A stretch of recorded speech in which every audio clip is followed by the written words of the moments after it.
आज E20 के खिलाफ नेशनल टाउन हॉल हुआ था कॉन्स्टिट्यूशन क्लब में।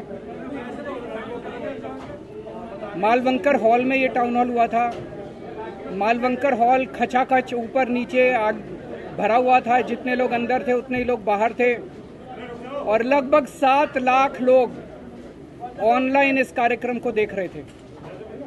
इसी से ये पता चलता है कि लोग इस मुद्दे को लेकर कितने ज़्यादा परेशान हैं।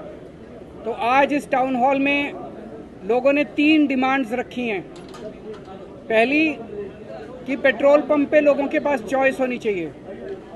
अगर कोई E20 लेना चाहे तो E20 ले और अगर कोई प्योर पेट्रोल लेना चाहे तो प्योर पेट्रोल ले।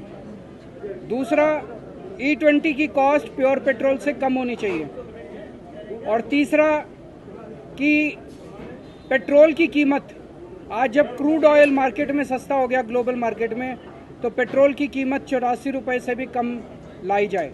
ये 3 मांगे जनता ने रखी है।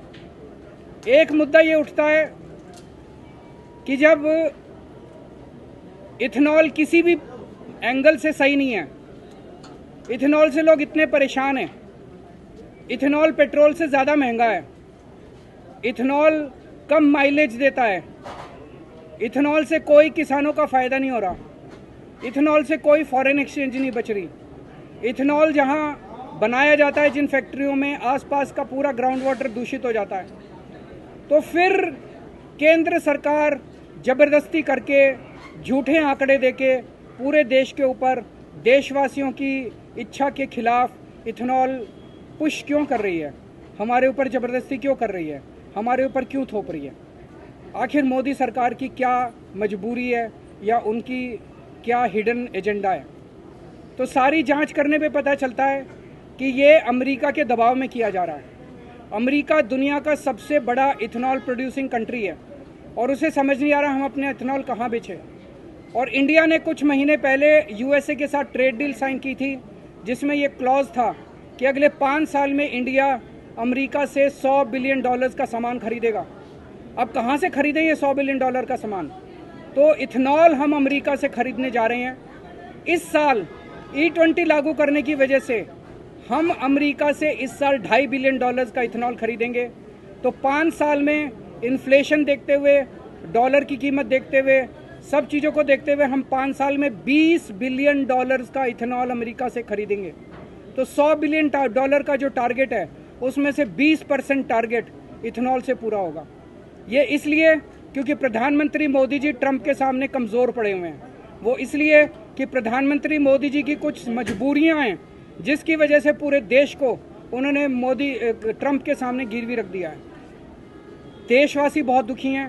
प्रधानमंत्री जी की जो भी मजबूरियां हैं, हम उनसे निवेदन करते हैं कि अगर आप अपनी मजबूरियों को फेस नहीं कर सकते तो इस्तीफ़ा दे दीजिए, किसी और को प्रधानमंत्री बनने दीजिए जो कम से कम ट्रंप का आंखों में आंखें डाल के मुकाबला कर सके, लेकिन पूरे देश को दुखी मत कीजिए। सर, आपने ऐलान किया है कि आप पीएम आवास जाएंगे, तो ऐलान करके जाएंगे, जाहिर है सिक्योरिटी होगी। अभी कुछ दिन पहले नेता विपक्ष ने भी वहाँ पर प्रोटेस्ट किया था, तो क्या लगता है जैसे उनको जहाँ तक जाने दिया था, मुझे उम्मीद है हमें भी वहाँ तक तो जाने देंगे। सर, कितनी पिटीशन लोगों ने आपके पास भेजी है? कितनी तादाद? 2 लाख से ज़्यादा पिटीशन आ चुकी हैं। सर, सरकार ये दावा कर रही है कि एथेनॉल नहीं होता तो पेट्रोल महंगा होता, और एथेनॉल पेट्रोल कैसे महंगा होता? आमने सामने बैठ के बात करते हैं। मैंने कैलकुलेट किया है और मेरी कैलकुलेशन मैंने पब्लिक डोमेन में डाली है। कैलकुलेशन बड़ी सीधी सी है कि जो क्रूड ऑयल है, उस क्रूड ऑयल का रिफाइनिंग कॉस्ट है, ट्रांसपोर्ट कॉस्ट है, फिर उसमें स्टेट टैक्स लगते हैं, उसमें सेंट्रल टैक्स लगते हैं, वो सारे मिलाने के 84 रुपये बन रहा है। तो कैसे महंगा होता? हमें बेवकूफ़ बना रही है केंद्र सरकार। और पिछली साल 70,000 करोड़ रुपए का ऑयल कंपनीज को मुनाफा हुआ है। जो ये कह रहे हैं कि US और ईरान के वॉर के दौरान घाटा हुआ था, वो घाटा पिछले साल के प्रॉफिट से पूरा कर लो। सर, राज्यसभा में प्रश्न लगाया E20 को लेकर, तो सरकार ने इस ओर इशारा किया कि सिर्फ E20 की वजह से माइलेज कम नहीं होता, उसके बहुत सारे रीजन हो सकते हैं। सरकार ने जवाब कौन सी स्टडी है? कोई स्टडी तो होगी।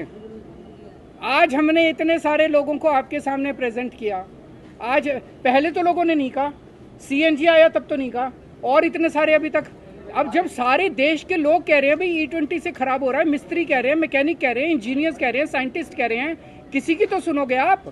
जब आप किसी की भी नहीं सुन रहे तब मन में शंका आती है, यार इनकी मंशा दाल में कुछ काला है। Thank you.